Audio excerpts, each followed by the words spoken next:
สวัสดีครับวันนี้ผมเชื่อว่าหลายคนตื่นขึ้นมานะครับก็คงจะได้เห็นข่าวเศร้าข่าวหนึ่งนั่นก็คือคุณอ๋อมอัครพันธ์ได้จากโลกนี้ไปแล้วด้วยวัยเพียงแค่39ปีเพราะว่าแกเป็นโรคมะเร็งที่หัวใจมะเร็งที่หัวใจเนี่ยมันเป็นได้ยังไงนะฮะแล้วมันมีรายละเอียดอะไรบ้างรวมทั้งหัวใจเราเป็นมะเร็งได้ด้วยเหรอทำไมเราถึงไม่เคยได้ยินเรื่องมะเร็งของหัวใจเลยวันนี้ผมอยากจะเล่าให้ทุกคนฟังในเรื่องนี้นะครับก็พบกับผมนะครับนายแพทย์ธนีธนียวันเป็นอาจารย์แพทย์อยู่ที่ประเทศสหรัฐอเมริกาเชี่ยวชาญโรคปอดการปลูกถ่ายปอดและวิกฤตบำบัดก่อนอื่นผมก็ต้องขอแสดงความเสียใจกับครอบครัวมิตรสหายแล้วก็แฟนๆของคุณอ๋อมอัครพันธ์ด้วยนะครับคุณอ๋อมเนี่ยเขาเป็นนักแสดงผู้มากฝีมือนะครับหน้าตาดีแล้วก็ไฟแรงเลยทีเดียวนะปรากฏว่าเมื่อประมาณสักเดือนตุลาคมปี2022เนี่ยตอนนั้นเนี่ยเท่าที่ย้อนกลับไปดูข่าวเนี่ยแกมีอาการเหนื่อยแล้วก็แน่นหน้าอกแล้วก็วูบไปนะไปตรวจก็เจอว่ามีความผิดปกติเป็นก้อนเนื้ออยู่ที่หัวใจตอนนั้นเนี่ยก็ยังไม่ได้มีการแจ้งนะครับว่าป่วยเป็นอะไรนะครับแต่ปรากฏว่ามีช่วงหนึ่งเนี่ยมีดราม่าออกมาตอนช่วงที่แกเข้ารับการผ่าตัดนะครับตอนนั้นถ้าใครหลายคนย้อนกลับไปฟังเนี่ยก็คงจะเห็นได้ข่าวนะครับว่ามีดราม่ามีคนออกมาเล่าในช่วงนั้นแล้วแกเป็นโน้นเป็นนี่นะครับแต่ว่าถ้าที่เราย้อนกลับไปดูข้อมูลก็คือช่วงนั้นเนี่ยเขาได้รับเคมีบำบัดประมาณ 5-6 ครั้งก่อนที่จะได้รับการผ่าตัดหัวใจนะครับในวันที่31มกราคมปี2023นะหลังจากผ่าเสร็จปุ๊บเนี่ยก็หายหน้าหายตาไปเลยนะครับมาได้ยินข่าวอีกทีหนึ่งเนี่ยก็ช่วงที่แกมีการอัปเดตใน Instagram นะครับในช่วงเดือนพฤษภาคมที่ผ่านมานี่เองนะแล้วก็มาได้รับข่าวทราบว่าวันที่22กันยายนก็คือวันนี้นะฮะคุณอ๋อมได้เสียชีวิตลงแล้วนะครับด้วยโรคมะเร็งหัวใจ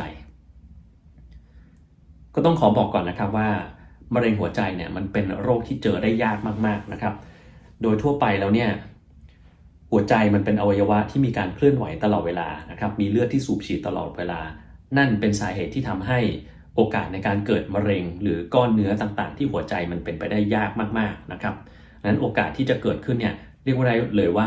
น้อยยิ่งกว่าน้อยนะครับต้องโชคร้ายจริงๆในการที่มันจะเกิดอะไรขึ้นมาที่หัวใจนะฮะแล้วอันนี้เนี่ยจริงๆนะครับต้องบอกไว้ก่อนว่าสำหรับคนที่เคยมีมะเร็งตามอวัยวะอื่นๆแล้วนะฮะโอกาสที่มะเร็งมันจะแพร่ไปที่อื่นเนี่ยมันจะน้อยลงได้ถ้าเรามีการเคลื่อนไหวเรามีการออกกำลังกายให้เลือดเรามันสูบฉีดนะครับอันนี้เป็นสิ่งที่เรารู้กันอยู่แล้วนะครับงานวิจัยก็มีแล้วนะเราเรียกภาวะเนี่ยว่าการเกิด shear stress นะครับมีการเสียดสีระหว่างเซลล์แล้วก็เลือดมันทำให้พวกเซลล์ที่มันจะเป็นมะเร็งแล้วก็ล่องลอยไปตามกระแสเลือดนะฮะไปตามจุดต่างๆเนี่ยมันไม่สามารถไปได้แล้วก็มันจะเสียชีวิตลงนะครับนะแต่เหตุที่เรื่องแบบนี้มันเกิดขึ้นที่หัวใจเนี่ยปัจจุบันยังไม่มีคนทราบว่าทำไมมันถึงเกิดมะเร็งที่หัวใจขึ้นมาได้นะครับมันต้องมีปัจจัยต่างๆยกตัวอย่างเช่น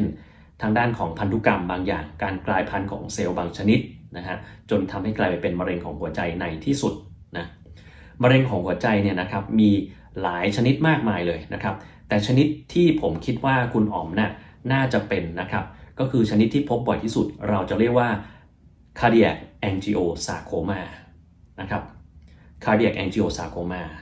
ในบรรดาเนื้องอกหัวใจทั้งหมดนะครับส่วนใหญ่เนื้องอกของหัวใจเนี่ยมันจะเป็นชนิดที่ไม่ใช่มะเร็งเวลาเราพูดถึงเนื้องอกเนี่ยเราจะแบ่งเป็น2 อย่างก็คือมะเร็งกับไม่ใช่มะเร็งหรือในทางการแพทย์เราจะเรียกว่า benign นะครับ benign แปลว่ามันไม่ใช่มะเร็งแต่มันอาจจะเป็นอะไรก็ได้มีแยกย่อยไปหลายชนิดกับ malignant ซึ่งแปลว่ามะเร็งซึ่งก็มีมะเร็งหลากหลายชนิดอีกเหมือนกันนะครับส่วนใหญ่ถ้าเป็นที่หัวใจที่เป็นเนื้องอกเนี่ยมันมักจะไม่ใช่มะเร็งแต่กรณีของคุณอ๋อมไม่ใช่นะครับคือถ้าให้เดาเนี่ยก็อย่างที่บอกคือเป็น cardiac angiosarcoma ตัวนี้เป็นมะเร็งของหัวใจที่พบได้บ่อยที่สุดนะฮะแต่ต่อให้มันพบได้บ่อยที่สุดยังไงก็ยังถือว่าพบน้อยมากอยู่ดีตัวนี้เนี่ยมันเป็นยังไงนะครับมันเกิดขึ้นที่ไหนยังไงนะครับ cardiac angiosarcoma มันคือมะเร็งที่เกิดจากตัวผนังด้านในของหลอดเลือดแล้วก็มักจะเกิดขึ้นที่บริเวณหัวใจห้องบนขวาหรือที่เราเรียกว่า right atrium นะครับ สาเหตุว่าทำไมมันถึงเกิดตรงนั้นเนี่ยยังไม่มีคนทราบนะฮะแล้วพอมันเกิดแล้วสิ่งที่เกิดขึ้นก็คือมันจะมีการอุดตันบริเวณทางเดินหัวใจนะครับปกติหัวใจห้องบนขวาของเราเนี่ยมีหน้าที่ในการรับเลือดดำที่มันมาจากส่วนต่างๆของร่างกายนะฮะเลือดที่ใช้ออกซิเจนไปเรียบร้อยแล้วเนี่ยมันจะกลับมาสู่หัวใจห้องนี้นี่แหละครับหลังจากนั้นเนี่ยมันก็จะมีการบีบไปที่หัวใจห้องล่างขวาแล้วก็ออกสู่ปอดเพื่อไปแลกเปลี่ยนก๊าซจากนั้นก็กลับมาสู่หัวใจห้องซ้ายเพื่อที่จะเอาไปเลี้ยงส่วนต่างๆของร่างกายทีนี้ถ้าเกิดหัวใจห้องบนขวาเนี่ยมันมีก้อนมะเร็งก้อนนี้อยู่แล้วก็มันก็จะทำให้มีปัญหาต่างๆตามมายกตัวอย่างเช่นทางเดินเลือดของเขาเนี่ยมันก็จะอุดตันไปนะครับทำให้เลือดไม่สามารถไปแลกเปลี่ยนก๊าซที่ปอดได้มันก็แปลว่าเลือดที่กลับสู่หัวใจห้องล่างซ้ายเนี่ยก็จะมีปริมาณลดลงดังนั้นเนี่ยก็จะมีอาการแน่นหน้าอกเหนื่อยง่ายแล้วก็อาจจะวูบเหมือนกรณีของคุณอ๋อมที่เขาเป็นก็ได้นะครับบางครั้งเนี่ยมันมีปัญหาคือเกิดการเลือดออกในช่องเยื่อหุ้มหัวใจก็จะทำให้เลือดเนี่ยที่มันออกไปช่องเยื่อหุ้มหัวใจมันมีปริมาณมากขึ้นแล้วก็กดการทำงานของหัวใจทำให้เสียชีวิตได้ฉับพลันเลยทีเดียวนะฮะหรืออีกกรณีหนึ่งก็คือเกิดการที่มีการเต้นผิดปกติของหัวใจเพราะว่าไอ้ก้อนมะเร็งตัวนี้เนี่ยมันไปรบกวนทางเดินไฟฟ้าของหัวใจต่างๆได้นะฮะและอีกกรณีหนึ่งก็คือบางส่วนของก้อนมะเร็งเนี่ยอาจจะหลุดลอยไปแล้วก็อุดเส้นเลือดใหญ่ที่ปอดถ้ามันเป็นแบบนั้นเนี่ยคือเสียชีวิตทันทีเลยนะครับนั้นพวกนี้เนี่ยก็คืออาการของคนที่เป็นโรคมะเร็งหัวใจนะเขาจะมีอาการแน่นหน้าอกเหนื่อยง่ายนะครับแล้วก็ขึ้นอยู่กับเหตุผลที่เกิดต่างๆขึ้นมาด้วยนะครับบางคนก็จะมีอาการหัวใจวายนะฮะมีอาการว่าหายใจไม่ออกหัวใจเต้นผิดปกติแล้วเสียชีวิตได้นี่คือเหตุผลหลักๆที่คนที่เป็นมะเร็งหัวใจถึงขั้นเสียชีวิตได้ครับนะฮะมะเร็งหัวใจเนี่ยต้องบอกไว้ก่อนเลยนะครับว่ามันป้องกันไม่ได้เลยไม่มีใครรู้ว่าทำไมมันถึงเกิดขึ้นแล้วก็ป้องกันไม่ได้นะดังนั้นบางคนก็จะบอกว่าเรานอนพักผ่อนไม่เพียงพอไหมเขาโหมงานหรือเปล่านะครับในครอบครัวมีประวัติอะไรเป็นมะเร็งอะไรไหมเขาได้รับยาตัวไหนมาก่อนไหมอาหารที่เขากินมันคืออะไรนะครับเขาออกกำลังกายหรือเปล่าหรือว่าบางคนก็โยงไปจนถึงว่าวัคซีนโควิดเกี่ยวอะไรกันไหมก็ต้องบอกว่าไม่มีความเกี่ยวข้องอะไรกันเลยนะครับแล้วปัจจุบันเนี้ยมะเร็งหัวใจยังไม่มีคนทราบว่าทำไมมันถึงเกิดขึ้นนะฮะนั้นต้องบอกว่าเรียกว่าโชคร้ายจริงเราไม่สามารถป้องกันอะไรมันได้เลยนะฮะมะเร็งของหัวใจเนี่ยมักจะเกิดขึ้นในผู้ชายนะฮะอย่างมะเร็งชนิดนี้แองจิโอซาร์โคมาเนี่ยมักจะเกิดในช่วงประมาณอายุเนี่ยช่วง 30-40 ปีนะครับซึ่งกรณีของคุณอ๋อมก็อยู่ในช่วงนั้นพอดีเลยนะแล้วก็เป็นผู้ชายเสียด้วยนะครับก็เลยมีโอกาสในการเกิดโรคนี้มากกว่าผู้หญิงนะฮะทีนี้เวลาเกิดแล้วยังไงต่อนะครับก็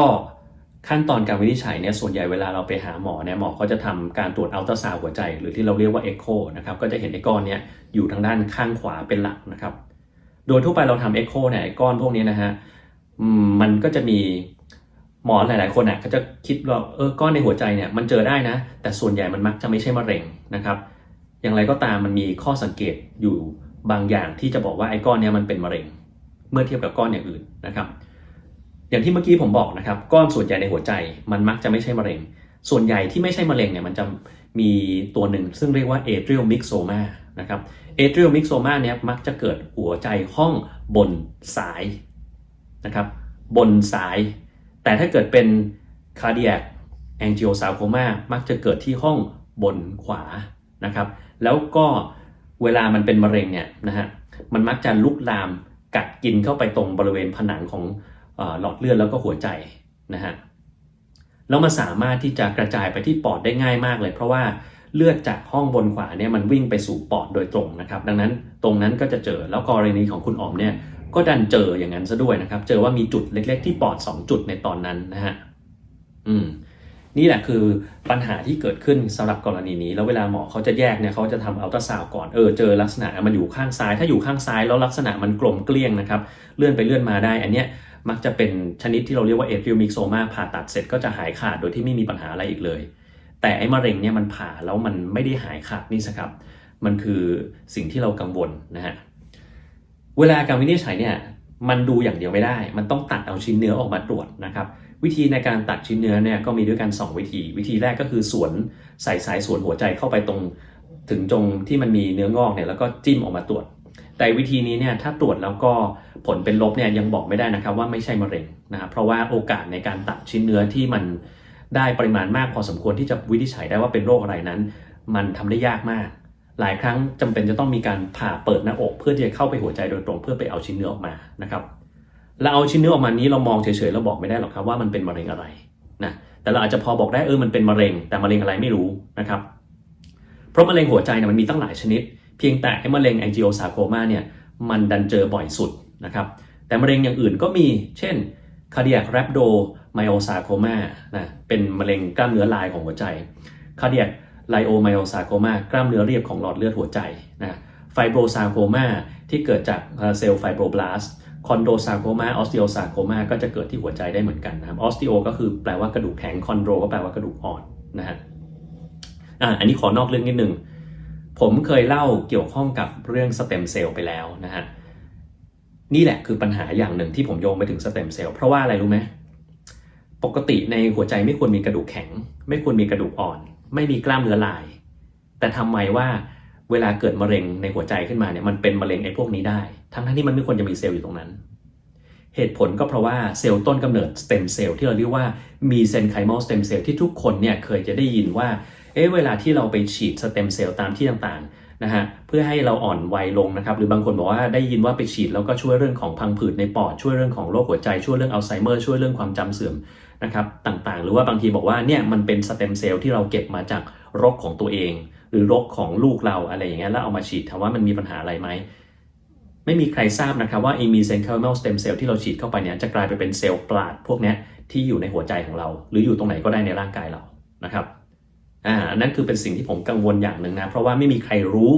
ว่ามันจะกลายไปเป็นแบบนั้นได้หรือไม่ในทางทฤษฎีมันเป็นได้นะครับแล้วเราไม่รู้ด้วยว่ากลไกอะไรที่ทำให้มันกลายไปเป็นเซลล์ที่มีปัญหาแบบนั้นนะฮะทีนี้เรากลับมาที่เรื่องของมะเร็งของหัวใจในกรณีของคุณอ๋อมนะครับของคุณอ๋อมเนี่ยนะฮะพอเราตัดชิ้นเนื้อในหัวใจออกมาตรวจเราก็จะมีการย้อมสีเพื่อจะดูว่ามันเป็นเซลล์อะไรนะครับอย่างเช่นถ้ามันเป็นกรณีของตัว angiosarcoma เนี่ยมันก็จะมีย้อมเช่น CD31 CD34 นะครับแล้วก็ von Willebrand associated protein พวกนี้นะฮะก็มีการย้อมหลายๆตัวอาจจะมีมากกว่านี้ได้นะฮะเช่นTP53 อะไรเงี้ยนะฮะหรือ KI67 เพื่อดูการแบ่งตัวมีจำนวนเยอะแค่ไหนนะครับแล้วก็อีกหลายตัวเลยนะพวกนี้มันก็จะพอบอกได้ว่ามันเป็นมะเร็งชนิดไหนกันแน่ซึ่งมันจะมีความสำคัญต่อการรักษานะครับของกรณีของคุณอ๋อมเนี่ยตอนแรกเท่าที่ผมดูนะในข่าวบอกว่าตัวมะเร็งเนี่ยมันใหญ่ถึง12เซนติเมตรซึ่งใหญ่มากเลยนะครับคุณคิดดูนะครับว่าถ้ามะเร็งมันก้อนใหญ่ขนาดนั้นมันก็จะทำให้มีการอุดตันของทางเดินเลือดในหัวใจได้มากมายเลยทีเดียวนะฮะดังนั้นแล้วการไปผ่าเอาแบบ12เซนออกมาเนี่ยมันไม่ใช่ของง่ายเลยเพราะว่าบางทีคุณต้องผ่าอวัยวะสำคัญรอบๆเนี่ยออกไปด้วยก็มันไม่ได้ถ้าผ่าออกไปด้วยก็ตายตั้งแต่ตอนนั้นเลยก็เลยมีความจำเป็นจะต้องได้รับเคมีบำบัดนะครับเคมีบำบัดชนิดที่เราให้ก่อนการผ่าตัดเนี่ยเราจะเรียกว่า neoadjuvant นะครับและในกรณีของ angiosarcoma เนี่ยก็จะมีเคมีบำบัดที่ให้อยู่หลากหลายตัวนะครับตัวที่ให้บ่อยๆก็ยกตัวอย่างเช่น doxorubicin นะฮะifosfamide แล้วก็สารอีกตัวหนึ่งชื่อ mesna นะครับก็doxorubicin เนี่ยต้องระวังอย่างหนึ่งมันเป็นเคมีบำบัดที่จะทำให้หัวใจมันทำงานแย่ลงได้เราเป็นมะเร็งที่หัวใจแล้วคุณคิดดูถ้าให้เคมีบำบัดที่ทำให้หัวใจแย่ลงเนี่ยมันก็ยิ่งแย่เข้าไปใหญ่ถูกไหมฮะดังนั้นจำเป็นต้องมีการตรวจอย่างละเอียดเลยทีเดียวก่อนที่จะให้ไอ้ยาตัวนี้นะครับแล้วก็มีการตรวจติดตามให้มันไม่มีปัญหาด้วยแต่ทีนี้ถามว่าจะไปให้ตัวอื่นได้ไหมก็ไม่ค่อยได้ครับเพราะว่าไอ้มะเร็งชนิดนี้มันดันตอบสนองต่อยาตัวนี้ดีกว่ายาตัวอื่นอีกต่างหากนะครับแต่ให้ตัวเดียวก็ไม่ได้ก็ต้องให้ตัวคู่กันไปก็คือ ifosfamide นะไอ้ยาตัวนี้นี่แหละที่มันจำเป็นจะต้องให้คู่กับยาตัวหนึ่งชื่อว่า mesna นะ mesna เนี่ยทำไมมันต้องให้คู่ไปกับตัว ifosfamide เพราะว่า ifosfamide บางคนทำให้มีการเกิดเลือดออกในกระเพาะปัสสาวะและ mesna เนี่ยจะไปป้องกันภาวะนี้ได้นะฮะมันก็จะมีหลายๆอย่างที่มีความเกี่ยวข้องส่วนถ้ามีหมอเข้ามาฟังเนี่ย ifosfamide เนี่ยมันก็จะมีปัญหาอีกอย่างหนึ่งนะคือบางคนทำให้เกิดเมทฮีโมโกลบินนีเมียก็คือมีเมทฮีโมโกลบินสูงขึ้นเราก็อาจจะต้องให้ยาพวกเมทิลีนบลูในการไปแก้ไขมันเนาะแต่ตรงนั้นก็ช่างมาเถอะเขาให้ยากลุ่มเนี้ย ไปประมาณทั้ง5-6 ครั้งอันนี้ผมเดาล้วนๆเลยนะเพราะว่ามันไม่มีการออกมาเปิดเผยข้อมูลว่าคุณอ๋อมนะเขาเป็นมะเร็งหัวใจชนิดไหนแล้วก็เคมีบำบัดเขาได้ตัวไหนเราไม่ทราบนะแต่ว่าอันเนี้ยผมเดาจากการที่มันเจอบ่อยที่สุดนะครับทีนี้ของคุณอ๋อมเนี่ยมันมีการแพร่กระจายไปที่ปอดนะครับคำถามในหัวหลายๆคนก็คือว่าแล้วถ้ามันแพร่กระจายไปแล้วเนี่ยการไปผ่าตัดเนี่ยมันจะได้ประโยชน์อะไรนะครับก็ต้องบอกอย่างนี้นะฮะคือในมะเร็งของหัวใจเนี่ยการผ่าตัดนะครับส่วนใหญ่มันจะทำให้หายขาดไม่ได้นะครับโดยเฉพาะถ้ามันแพร่กระจายไปที่ปอดแล้วนะฮะแต่เหตุผลที่เราต้องผ่าก็เพราะว่าเพื่อที่จะไปลดโอกาสการเกิดปัญหาต่างๆเช่นถ้าเกิดก้อนมันใหญ่จนกระทั่งอุดตันทางเดินของหัวใจนี่ก็จบเลยนะฮะหรือถ้าเกิดว่ามันมีการกัดกินเข้าไปบริเวณข้างเคียงเนี่ยก็จะมีปัญหาได้ที่สำคัญการไปตัดมันออกนะครับหรือตัดออกให้มากที่สุดนะคือตัดมันออกไปทั้งหมดมันคงไม่ได้เพราะว่ามันเซาะกัดกินเข้าไปตามตำแหน่งของเส้นเลือดใหญ่ตำแหน่งของหัวใจต่างๆเราจะตัดออกไปทั้งหมดก็ต้องเอาหัวใจออกไปทั้งอันนั่นแหละซึ่งมันทำไม่ได้นะครับแล้วพอเราเอาออกไปไม่ได้เนี่ยเราเอาออกไปได้บางส่วนหรือที่เป็นการผ่าที่เราเรียกว่า debulking ก็คือเอาส่วนหนึ่งออกนะครับแต่ส่วนหนึ่งยังเหลืออยู่การที่ลดปริมาณเซลล์ที่เป็นมะเร็งเนี่ยมันจะทำให้การตอบสนองต่อเคมีบำบัดเนี่ยมันดีขึ้นนะครับดังนั้นคนนี้ก็อาจจะมีการให้เคมีบำบัดต่อผมก็ไม่แน่ใจว่าของคุณอ๋อมเนี่ยได้รับต่อไปอีกนานแค่ไหนหรือว่าได้หรือไม่นะครับตรงนี้มันมีความเกี่ยวข้องที่เราอาจจะต้องเข้าใจนิดหนึ่งนะครับบางคนอาจจะคิดว่าแล้วอย่างนี้ถ้าเกิดว่ามันผ่าเอาตรงนั้นออกไม่ได้แล้วตัดมันออกไปทั้งหมดแล้วเปลี่ยนหัวใจเลยได้ไหมก็ต้องบอกว่าไม่ได้นั่นนะครับเพราะว่าคือบางทีเนี่ยนะถ้ามันกระจายไปตรงปอดแล้วคุณต้องเอาทั้งปอดทั้งหัวใจออกแต่มันก็ไม่ได้แปลว่าเซลล์มะเร็งมันจะไม่มีอยู่ในร่างกายมันอาจจะมีเซลล์ที่เรามองไม่เห็นซ่อนอยู่ในร่างกายสักที่หนึ่งแล้วทีนี้เนี่ยพอเราปลูกถ่ายปอดและหัวใจเข้าไปนะฮะเอาอันใหม่ใส่เข้าไปที่ไม่เป็นมะเร็งเนี่ยแล้วถ้ามันมีมะเร็งแม้แต่เซลล์เดียวซ่อนอยู่ในร่างกายนะเสร็จเพราะว่าเรามีความจำเป็นต้องให้ยากดภูมิต้านทานเพื่อให้ร่างกายของคุณอ๋อมเนี่ยเขารับปอดและหัวใจใหม่ได้แต่ไอยากดภูมิต้านทานเนี่ยมันก็จะไปกดเซลล์ต่างๆทำให้ไม่สามารถกำจัดมะเร็งที่ซ่อนอยู่ในร่างกายได้แล้วสุดท้ายก็จะเป็นมะเร็งกระจายไปเต็มร่างกายแล้วก็เสียชีวิตอยู่ดีนั่นแหละครับนะฮะมะเร็งของหัวใจเนี่ยเป็นมะเร็งที่ต้องบอกว่าเสียชีวิตค่อนข้างเร็วมากนะครับส่วนใหญ่เนี่ยอยู่ได้ประมาณสัก 6-12 เดือนเท่านั้นเองแต่ของคุณอ๋อมเนี่ยก็จะถือว่าโชคดีที่นานหน่อยนะฮะก็เกือบ2 ปีนะฮะยังถือว่าแกก็ได้มีเวลาอยู่บนโลกนี้นะแต่ว่าผมไม่แน่ใจว่าตอนช่วงนั้นเนี่ยร่างกายแกเป็นยังไงบ้างแต่เท่าที่เราลองย้อนกลับไปดูใน Instagram ในข่าวต่างๆแล้วเนี่ยเห็นแกรู้สึกว่าหน้าตาดูอิ่มเอิบมีความสุขนะฮะไม่ได้มีความทุกข์อะไรขนาดนั้นผมก็รู้สึกว่าอย่างน้อยก็ยังดีที่เขาเข้าใจนะครับแต่คาดว่าเขาคงจะแบกรับเรื่องนี้ไ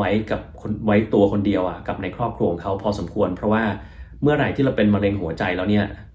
100 ทั้ง 100นะฮะจะมีโอกาสเสียชีวิตได้ค่อนข้างรวดเร็วแล้วผมคิดว่าหมอเนี่ยเขาน่าจะแจ้งทางครอบครัวไว้อยู่แล้วนะครับผมไม่รู้ว่าความรู้สึกของคุณอ๋อมในขณะนั้นเป็นยังไงนะแต่ว่าอย่างน้อยเขาออกมาแล้วก็ยิ้มแย้มแจ่มใสได้อันนั้นก็ยังถือว่า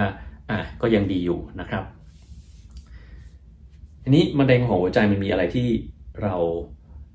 ต้องรู้อีกนะครับเมื่อกี้เราบอกไปแล้วว่าเกิดในผู้ชาย 30-40 ปีนะครับcardiac angiosarcoma เจอบ่อยที่สุดซึ่งผมคิดว่าน่าจะเป็นกรณีของคุณอ๋อมนะครับการรักษาของเขาได้เคมีบำบัดซึ่งมันอาจจะตอบสนองบ้างไม่ตอบสนองบ้างนะครับมีกระจายไปที่ปอดแล้วก็คืออันเนี้ย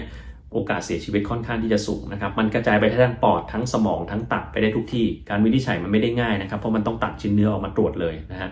ในปัจจุบันยังไม่สามารถทำให้การรักษามันดีไปมากกว่านี้ได้นะครับก็มันเป็นเรื่องที่น่าเศร้าอยู่เหมือนกันนะฮะมีอีกอย่างหนึ่งซึ่งบางคนอาจจะถ้าใครเคยมีคนในครอบครัวหรือคนที่รู้จักเป็นมะเร็งเนี่ยหรือบางคนที่ศึกษาเรื่องมะเร็งเยอะๆนะครับที่ไม่ใช่หมอนะเขาอาจจะเคยได้ยินคำหนึ่งมะเร็งที่ลงท้ายด้วยคำว่าคาซิโนมากับมะเร็งที่ลงท้ายด้วยซาโคมามันต่างกันยังไงนะครับมันมีความแตกต่างกันอย่างเช่นกรณีเนี้ย cardiac angiosarcoma angio นี่คือเส้นเลือดซาโคมาเนี่ยคือเป็นมะเร็งชนิดหนึ่งกับโรคอื่นเช่น cholangiocarcinoma ทำไมมันมีคาซิโนมากับซาโคมาต้องบอกงี้ครับคาซิโนมาเนี่ยคือเป็นมะเร็งที่เกิดจากเยื่อบุของอวัยวะต่างๆแต่ซาโคมาเนี่ยเป็นมะเร็งที่เกิดจากเนื้อเยื่อเกี่ยวพันกลุ่มที่เราเรียกว่ามีเซนไคมอลนี่แหละ มีเซนไคโมสเต็มเซลล์ที่เราพูดกันนี่แหละนะครับไอเซลล์กลุ่มนี้สามารถกลายไปเป็นซาร์โคมาได้ซึ่งเป็นสิ่งที่เราไม่ค่อยชอบนะครับดังนั้นถ้าใครได้ยินคำสองคำนี้ก็จะได้เข้าใจว่าซาร์โคมาคืออะไรนะครับคาซิโนมาคืออะไรเนาะวันนี้ผมก็ได้เล่าเรื่องราวที่เกี่ยวข้องกับมะเร็งของหัวใจเนาะมันเป็นมะเร็งที่เจอได้ยากมากๆเหตุผลก็เพราะว่ามีการเคลื่อนไหวตลอดเวลามีเชียร์สเตรสซึ่งเกิดจากเลือดที่มันไหลด้วยความเร็วและแรงมากกว่าอวัยวะอื่นๆนะครับที่ทำให้โอกาสที่เป็นมะเร็งมันยากมากขึ้นรวมทั้งมะเร็งที่อื่นมันกระจายมาที่หัวใจก็กระจายมาได้ยากมากขึ้นแต่มันไม่ได้แปลว่ามันเกิดไม่ได้ครับมันเกิดได้อย่างกรณีของคุณอ๋อม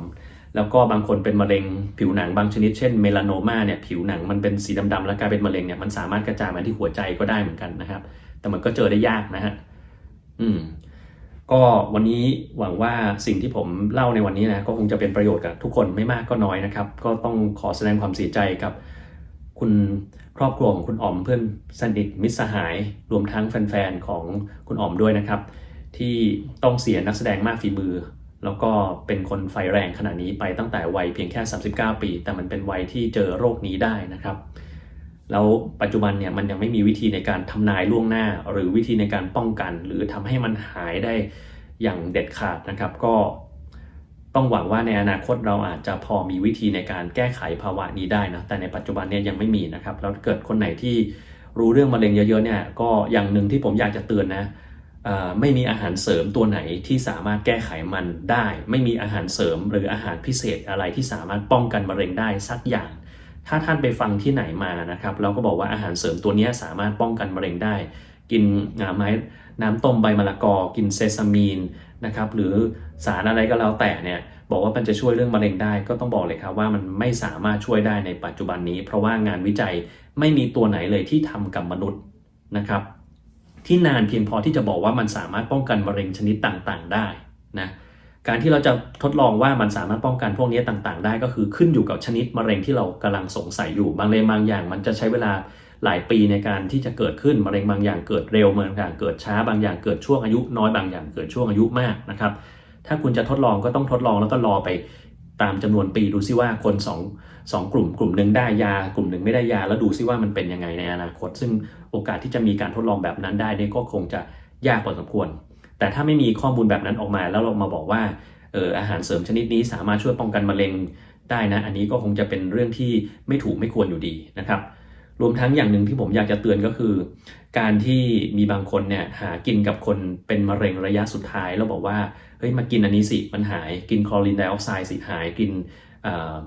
น้ำต้มใบมะละกอหรือกินเซซามีนอะไรพวกนี้สิหายดีอันนี้ก็ต้องบอกว่านะครับไม่หายแล้วมันเป็นการทำบาปอย่างยิ่งยวดกับคนที่เขามันไม่สามารถรักษาหายได้แล้วอะแต่เขาก็แบบเฮ้ยไหนๆมันก็ไม่หายแล้วลองดูก็ไม่เสียหายแต่ไอ้ลองดูเนี่ยแหละครับเสียหายมาหลายรายแล้วครับมันไม่ได้ช่วยอะไรเลยนะฮะส่วนคนที่บอกว่าใช้แล้วดีขึ้นใช้แล้วหายนะครับมีตัวอย่างมาเยอะแยะไปหมดนะครับคุณสังเกตข้อหนึ่งไหมว่าคนเหล่านี้ไม่เคยเอาเวชระเบียนที่เขาไปตรวจที่โรงพยาบาลมาเปิดเผยเลยว่าเขาเป็นมะเร็งชื่อว่าอะไรในทางการแพทย์การรักษาของหมอเขาทำอะไรไว้บ้างนะครับรวมทั้งตรวจอะไรมาแล้วบ้างมีแต่พูดว่าดีขึ้นหายแค่นั้นเองแต่เดี๋ยวนี้การพูดมาลอยๆโดยที่เราไม่เห็นหลักฐานเนี่ยมันเชื่อไม่ได้นะครับก็ต้องฝากตรงนี้ไว้ให้กับทุกๆคนด้วยนะครับแล้วก็ต้องขอเป็นกำลังใจให้คนที่มีคนที่รู้จักเป็นมะเร็งนะครับแล้วก็ไม่ว่าจะเป็นผู้ป่วยเองจะเป็นคนรอบข้างทั้งเพื่อนทั้งครอบครัวด้วยนะครับสุดท้ายนี้ก็ต้องขอฝากไว้ประมาณเท่านี้นะครับใครมีข้อสงสัยอะไรก็สอบถามมานะครับขอบคุณมากครับสวัสดีครับ